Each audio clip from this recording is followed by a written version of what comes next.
Hello दोस्तों, मैं राम आपका एसपी मूवी यूट्यूब चैनल पर स्वागत करता हूँ। आज मैं एक थ्रिलर फिल्म रेडियस का एक्सप्लेनेशन करने जा रहा हूँ। फिल्म जमीन से टकराती तेज बिजली के साथ खुलती है। तूफान के बाद एक आदमी घायल और भटका हुआ जंगल के बीच में उठता है। वह सोचता है कि उसने दुर्घटना का सपना देखा होगा, लेकिन उसके पीछे कार को देखने पर वह स्पष्ट होता है कि कुछ तो भयानक हुआ है। वह आदमी याद नहीं रखता कि वह वहाँ कैसे पहुँचा और निकटतम शहर की ओर चलना शुरू कर देता है। रास्ते में वह एक कार ड्राइवर को रोककर मदद मांगने की कोशिश करता है। हालांकि कार ड्राइवर लापरवाही के साथ गाड़ी चलाते हुए सड़क के किनारे रुक जाता है। जांच करने पर वह देखता है कि कार ड्राइवर मर चुका है। उसकी आंखें धुंधली हो गई है, मानो मौत का कारण कोई बीमारी हो। आदमी तुरंत ड्राइवर का फ़ोन लेता है और 911 पर कॉल लगाता है और आपात स्थिति के बारे में ऑपरेटर को बताता है। ऑपरेटर उसे अपना नाम और पता पूछता है, पर उसे अपना नाम और पता याद नहीं रहता। इसलिए वह अपना जेब में से बटुआ निकालता है और ड्राइविंग लाइसेंस पर अपना नाम देखता है, पर उसे ड्राइविंग लाइसेंस पर अपना नाम दिखाई नहीं देता। इसे देखकर वह बहुत हैरान होता है। थोड़ी ही देर में मरा हुआ कौवा कार के छत पर गिरता है। उसकी भी आंखें मरी हुई औरत की तरह धुंधली होती है। आदमी उसे अनदेखा कर निकटतम शहर की ओर चल पड़ता है। शहर में वो एक होटल में जाता है। होटल में जाकर देखता है कि सभी लोग मर चुके हैं। वह देखकर वह बहुत घबरा जाता है। वह मानता है कि उन सब की मौत का कारण एक संक्रामक वायरस से हुआ है। वह ठीक समय पर वहाँ से भाग जाता है। वह जल्दी से अपनी नाक ढक लेता है और एक मैप भी प्राप्त करता है। ड्राइविंग लाइसेंस पर लिखे पते पर जाने की वो सोचता है। थोड़ी देर के बाद वो आदमी उस पते पर पहुंच जाता है। दरवाज़ा खटखटाने पर उसे कोई जवाब नहीं मिलता, तो वो दरवाज़ा खोलकर अंदर जाता है। घर के अंदर पहुंचने के बाद वह टेलीफोन की ध्वनि फीत को सुनता है और उसके बाद उसे पता चलता है कि उसका नाम लियाम है। फ्रेश होने के बाद लियान टीवी चालू करता है। टीवी पर भी वही बातें दिखाई जाती हैं। वैज्ञानिक जिसे जैविक युद्ध या प्राकृतिक रूप से निर्मित घातक वायरस होने का अनुमान लगाते हैं और किसी भी तरह से लोगों को घर से न निकलने की सलाह देते हैं। लिया ने पास में काम करने वाले आदमी को नोटिस किया और उसे बताया कि बाहर सुरक्षित नहीं है। उसे घर जाने के लिए इशारा करने लगा, पर वह आदमी नहीं सुनता। अचानक उसकी आंखें धुंधली हो जाती है और वह मर जाता है। इसके बाद लियान बहुत घबरा जाता है और वह सोचने लगता है कि जब भी कोई मेरे आसपास आता है तब उसकी मौत हो जाती है। उसकी जांच करने के लिए वह घर से बाहर निकलता है और दूर बैठे कौवे के पास जाने लगता है और जाते ही कौवे की मौत हो जाती है। अब लियान को यकीन हो जाता है कि अब तक जितनी भी मौतें हुई है उन सब का कारण लियान है। इसलिए लियान सबसे दूर भागता है और दूर रहने की कोशिश करने लगता है। अब लियान सोचता है कि वो सब बातें पुलिस को बताएगा। फिर वो सोचता है कि पुलिस उस पर विश्वास नहीं करेंगी, इसलिए वो अपने घर के सब खिड़कियां और दरवाजों को बंद करता है और खाने पीने की चीज़ें लेकर गैराज में रहने लगता है। कुछ दिनों के बाद पुलिस उसकी तलाश में आती है, क्योंकि उसकी कार जंगल में दुर्घटनाग्रस्त पाई गई थी। लियान उनसे दूर भागता है और पुलिस उसे पकड़ने के लिए दौड़ती है। अचानक सभी पक्षी मरे हुए उनके सामने गिरते हैं। उसे देखकर वह पुलिस वहां से भाग जाती है। रात में लियान कार दुर्घटना का सपना देखता है और वह अचानक उठता है। वह देखता है कि एक महिला उसके गैराज के पास आई है। वह आश्चर्यचकित होता है कि वह अभी तक मरी नहीं। वह दरवाज़ा खोलता है और उसके जांच करने के बाद उसे पता चलता है कि उसका नाम जैन है। जैन बताती है कि मुझे अपने बारे में कुछ भी पता नहीं।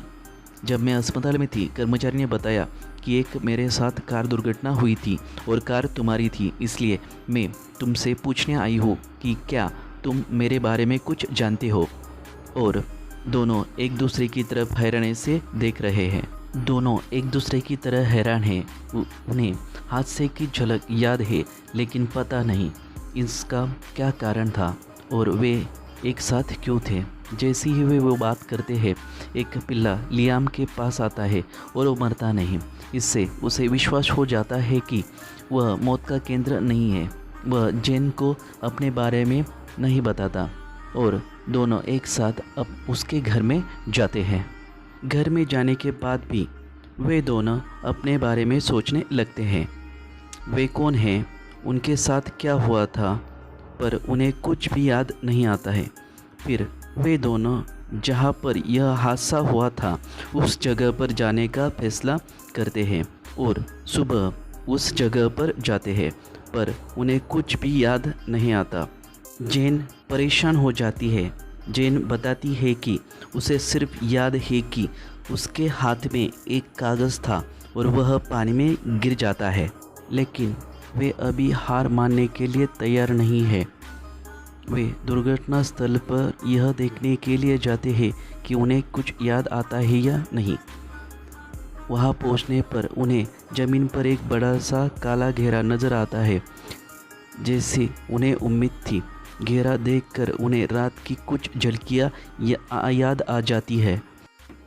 लियाम जेन को सब कुछ शुरू से बताने लगता है कि ये मौत का सिलसिला कैसे शुरू हुआ और वो यह भी बताता है कि उसके मिलने पर ये कैसे बंद हो गया।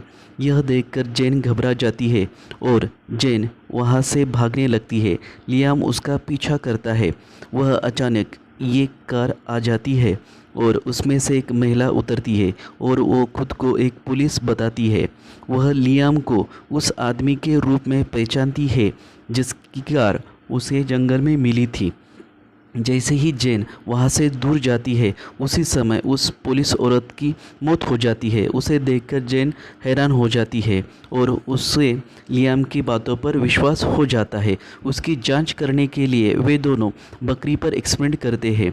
जैसे ही जेन लियाम से दूर जाती है, ठीक उसी समय बकरी की मौत हो जाती है।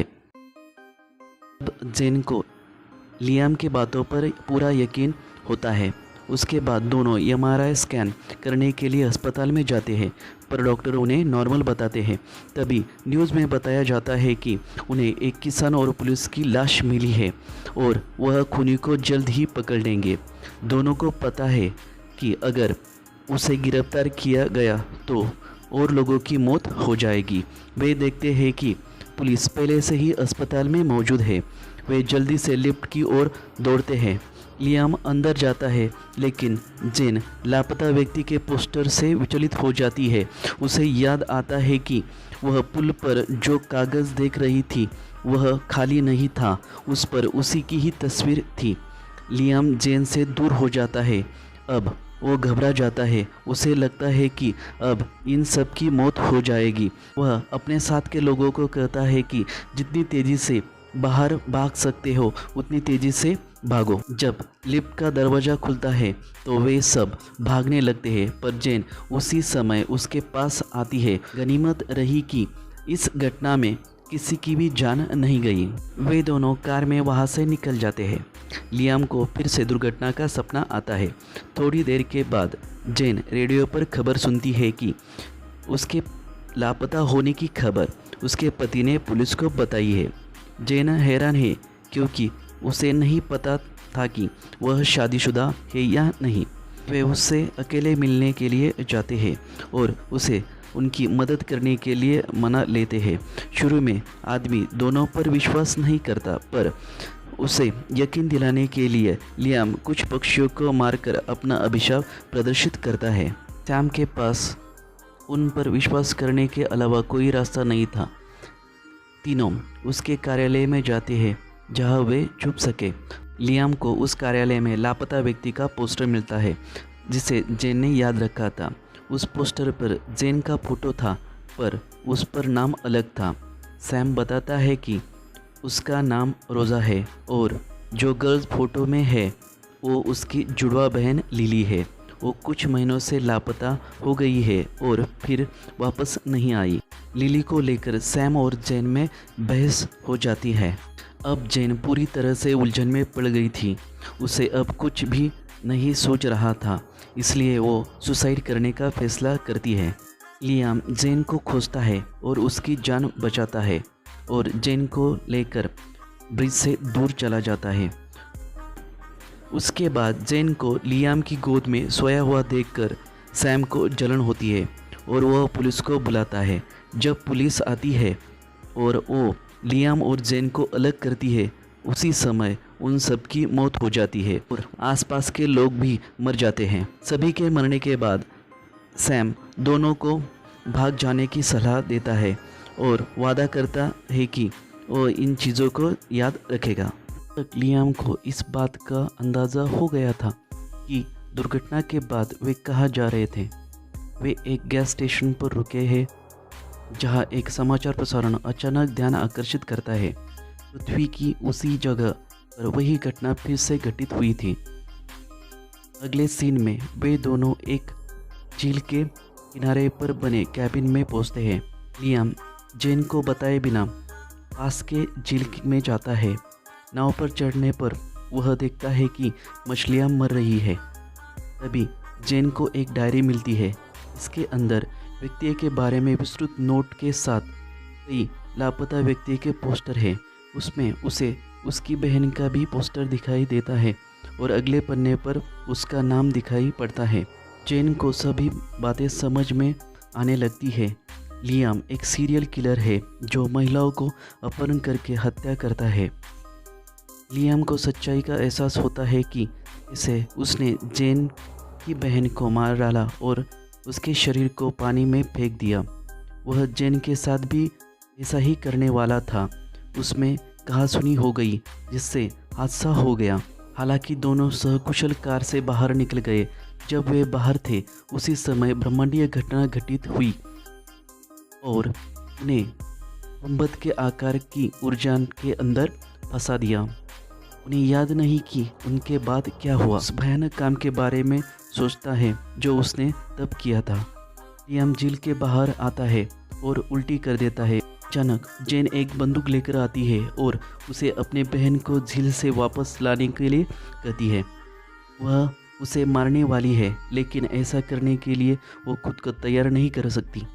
वे केबिन में लौटते हैं और बाहर एक पुरुषों का समूह आता है। वे सोचता है कि ये आतंकवादी है और उन पर हमला करते हैं। लियाम थोड़ा आगे भागता है और 2 ठग मर जाते हैं। इस बीच जेन को गोली लगती है। लियाम उसे अस्पताल लाता है और डॉक्टर उसे ले जाते हैं। अब लियाम खुद से घृणा करता है और खुद को कसूरवार ठहराते हुए खुद को गोली मार लेता है। अगर आपको मेरी वीडियो अच्छी लगती है तो मेरे चैनल को लाइक, शेयर, सब्सक्राइब करना मत भूलना। Thank you.